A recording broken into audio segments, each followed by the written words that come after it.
welcome to the Oral Health Podcast. So now we are going to have a little bit of a discussion about something lighter than vaccines. We're going to talk about World Photograph Day, as it is World Photograph Day this week. Essentially, the way we smile in photos and the perception of smiles in photos and in media in general is something that's gone on quite a journey, not just in the last few years with social media, but over history. Like, it used to be, it was considered very rude to smile in a portrait, and then that changed, and then now it's kind of going away again, and people are getting a lot of pressures to have the perfect smile. Oh yeah.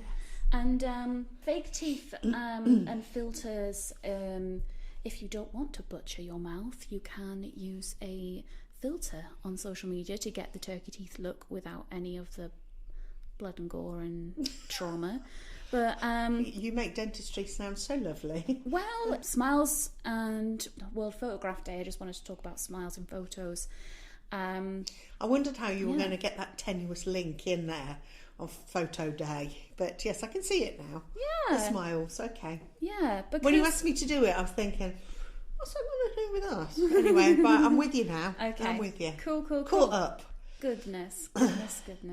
Yeah, I mean, we've looked at the smile before and the power of it, and I don't think you can underestimate it, because psychologically, it's probably one of the most things that people don't like about themselves. Yeah, we did some research on that. Yeah, and I think it's very difficult when, you've always, if you've got good teeth and you're reasonably happy with the position of them, that you don't feel like that. But when you watch programs like these 10 years younger and whatever, complete makeovers, the thing that makes them cry, the thing that they're most excited about, is when they reveal their new smile. Yeah. And that just shows you how long people have been perhaps hiding their smile, not wanting to smile on photos, and it's probably not something that they've ever told anybody before. But I think it's important. I mean, I love doing that thing,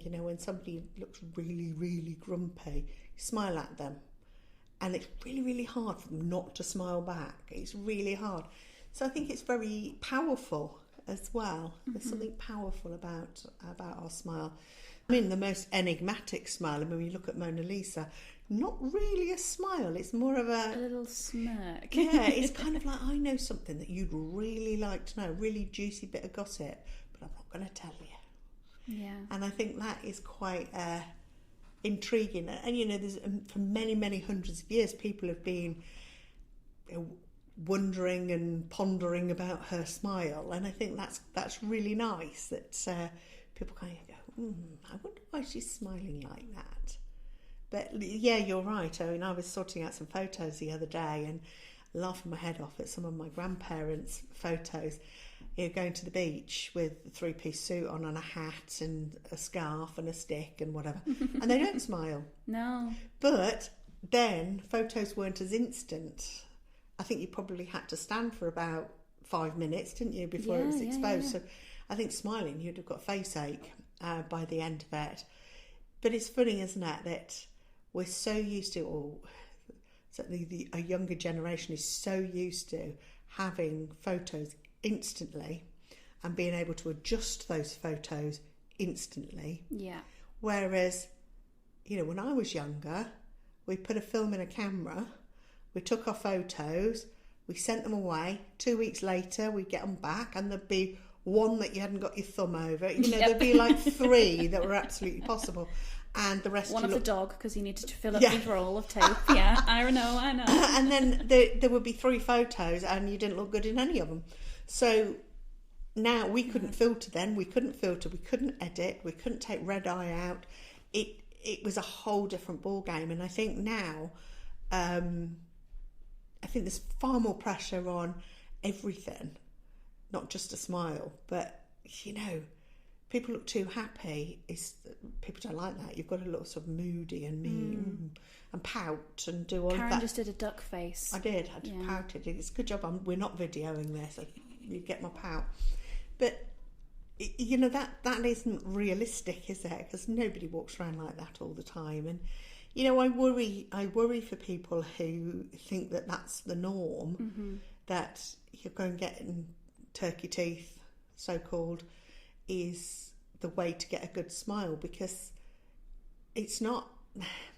I think a smile needs a character as well, and if every tooth looks the same and everybody's teeth look the same, then you lose that character, and I think that would be a shame, especially if everybody filters to look the same as everybody else. Yeah. And you know, there is a look, and there is, when you look at photos sometimes that are on social media, they all look the same. And I think, okay, but you know, a photo can lie to you as well, can't it? Yeah.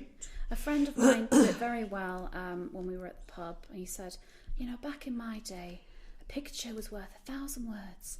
Nowadays, a picture's worth bugger all because it lies to you. And I'm like, well, yeah, yes, Kev, it does. Yes, it does.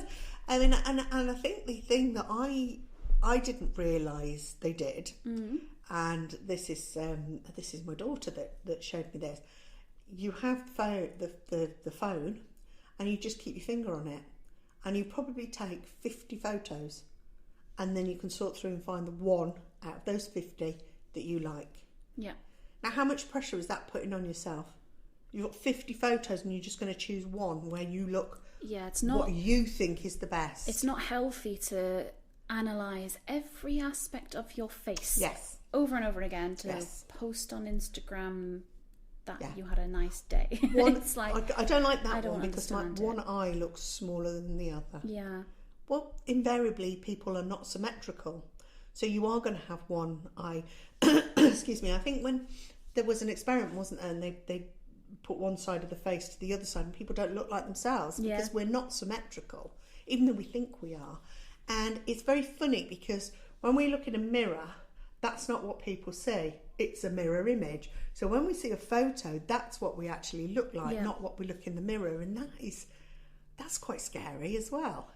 All social media, not necessarily just Instagram, but that's kind of the biggest culprit. They criticize you and they make you criticize yourself, and it's just not healthy. I mean, some of the kids that I see and work with, the amount of pressure they put on themselves to look perfect, or I look too weird, or to be fair, some of them are very odd and will just be like, I covered my face in blue makeup, and then I'm like, cool, yeah. But then they wouldn't care if somebody commented, would they, and said, oh, I think that's a bit weird. Great. Yeah.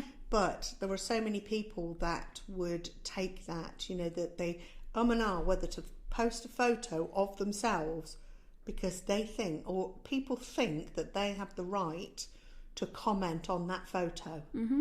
Now, if the person that took the photo of themselves feels good in that photograph, who has the right to say, oh, I don't like that photo of you? Who has the right for that? Nobody. Yeah. Nobody. And and comparing yourself to other people of like, oh, well, I posted something and I only got 4 likes and they've got 50 likes. It's not healthy. I don't want to get too preachy. My bit of advice is someone that, social media is a part of my job and my life, and, it's around everywhere whether you love it or hate it. In your settings on social media, turn off the thing that shows you how many likes something has. Go like hide like count. The same as on Zoom, you can go hide self-view, so you're not analysing your own face all the time. And it takes a lot of pressure off because you're not looking at people going, oh my God, look at all the likes they've got. You do find you're doing that though, don't you? And you don't do that when somebody's taking a photo of you. You just kind of smile and whatever. But, when you see in the reflection of yourself on Zoom or Teams or something like that, I mean, I know the rate of cosmetic dentistry went up massively through COVID because people were seeing themselves talking and thinking, oh my God. And I do find when I'm doing that with my hair. My hair's always a mess, but I do find that I'm kind of flattening bits. And, wearing headphones is not good for anybody, is it? You get tufts sticking out everywhere. Yep. And so, yeah, I mean, I think the photograph, I mean, we're talking about people taking pictures of themselves. We're only talking about portrait pictures. But, just how, looking back, when I was sorting out photos at the weekend, actually, and looking back at photos from when my children were babies, looking back at when I was a child. And, you know, you can just look at a photo and it will take you back to that time when that photo was taken. Nothing else can do that. There's not many things that will bring those memories back. You know, we've got those memories, but it's like a prompt, isn't it? So, you know, that's all I'd say. Take lots of pictures throughout everybody's lifetime, and then you can go back to them. But as I've said to my mother, label them. Label on the back who they are, because if I pick a picture up and I think, I've no idea who that is, I mean, what am I going to do with it? It's not my memory. Yeah. But it's nice to keep. If that's my great grandfather, brilliant. Let's write that on the back, so future generations will know who that person is. You know, talking about photos, one thing I wanted to talk to you as a dental person about is the things that you get posted on Instagram with photos of smiles and things. Like, dentists are really big on Instagram of posting their work, and that's nice to see. But also, I spoke to someone a little while ago who said, yeah, when they post these pictures of their whitened teeth, I'm looking at it and I'm like, I can see that's not healthy. That's in this, that you need a fill in there, and it's like, so with a more trained eye, you can kind of see through all the. A dentist wouldn't put that on if they needed work, because the work would be done before they tooth whitened. Illegal tooth whiteners, people who are not dental professionals, will put things up, and dentists or dental care professionals will look at it, and I can look at them and say they've got a cavity there. They've got scale all over their teeth. Now that is somebody who doesn't know anything about dentistry, who has just decided to do tooth whitening, which is illegal. It's the act of dentistry. It's been proven that in the High Court. The General Dental Council will prosecute anybody that's doing it. So beauticians, if you're out there, steer clear. Don't do it. It's not worth it. Leave it to the professionals who've studied for 6 years to do it. So a dentist will only ever put finished work on them. So if you are going to the dentist and you need several things doing and you're going to have tooth whitening will be the last thing you have done. It will be the cherry on the icing on the cake of the work that they've done. So I can spot when somebody's had something done by somebody who isn't a professional, and I would say anybody in dentistry would be able to do that. And it makes me laugh, because you think, why would you put that on there? Because if that's supposed to be advertising your work, it looks awful. Don't do that. But a dentist wouldn't do that. Is there any sort of telltale signs of like I've learned from you, like if I can look at someone's mouth and they've got red gums, that's a sign that they're not very healthy. But is there things about, like you're saying, of like, oh, there's scale there, or what? Like someone with a completely untrained eye could look at that and go, that's actually really bad. Well, scale or calculus looks like it's like a hard coating around the gum line of the tooth. Now, generally on the inside of the lower teeth and at the back, but you can see if it's quite pronounced, you can see it. Now, the tooth whitening, if they're using something that an illegal whitening product, might whiten the calculus, but as soon as that's been scaled off, the darker tooth's still underneath, because it won't go through it. So, and you don't want to do something with somebody that needs a filling, because you're going to have to do the filling. Now, can you get the tooth whitened to that filling? Or they think that because they don't know about dentistry, unfortunately, they think that crowns and fillings will change colour with the tooth whitening, which they don't. So if you've got a crown or a white filling, it's going to be glaringly obvious if you have your teeth whitened, because it's going to be a different colour. So the untrained eye would be able to see something like that. You can also, if the gums are white, it means that the tooth whitening gel has got onto the gums, and that could cause a chemical burn. So superficially it will go down, within a few hours, but if it's quite white, it means that the gum has been burnt by it's a mildly acidic product, but it shouldn't be sitting on the gums for any length of time, because it will do that. So that will probably ulcerate and be quite painful. So that again means that they haven't used well-fitting trays. So again, you go to the dentist, you have a well-fitting tray. It doesn't do that. Yeah. So, yeah. There's not many around anymore, I have to say.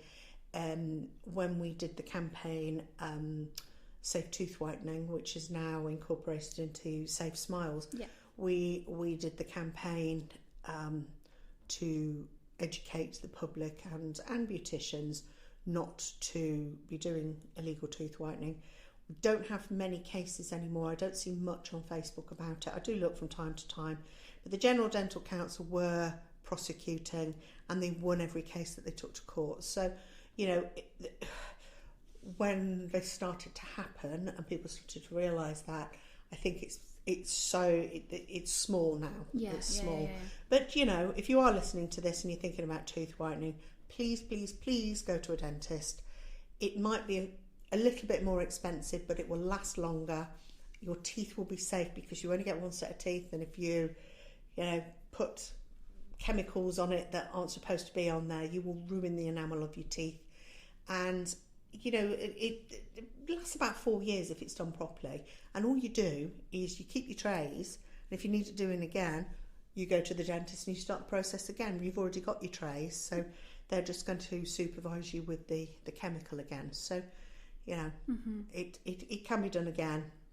Yeah. Often doesn't need to be, but you know, for a few years, you get a good few years out of it. Yeah, just have a top up if you've got an event or something coming up. Or, Whereas if you have it done by somebody who's using the wrong chemical, it might only last a matter of weeks, and then you're tempted to keep doing it, and you will damage the enamel of your teeth because it is an acidic product. So people are getting much better now. I think on social media and online, and no lemon juice or rubbing strawberries on your teeth or all of that.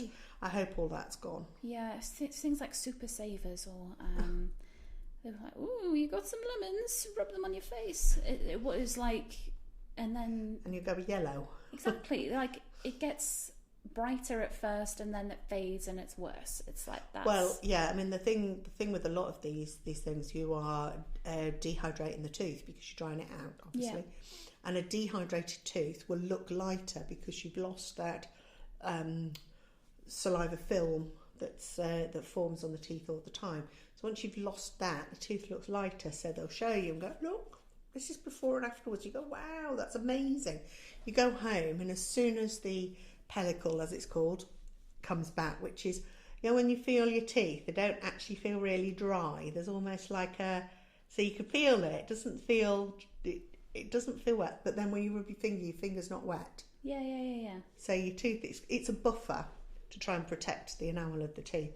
So as soon as that comes back again, the tooth colour will appear darker. Your tooth won't be darker. It will just be as it was when it was hydrated, because it's got hydrated again. Yeah. But we'll do tooth whitening at another time. We will, because it's been very interesting. But, you know, going back to photographs really quickly, don't put too much pressure on yourself to look picture perfect with your teeth. Teeth are teeth. Everyone's unique. And, just like everybody else. Exactly. Yeah, I mean, it's you know, having a photograph is a memory, and it's your memory. Yeah. Lovely note to end on. See you next week.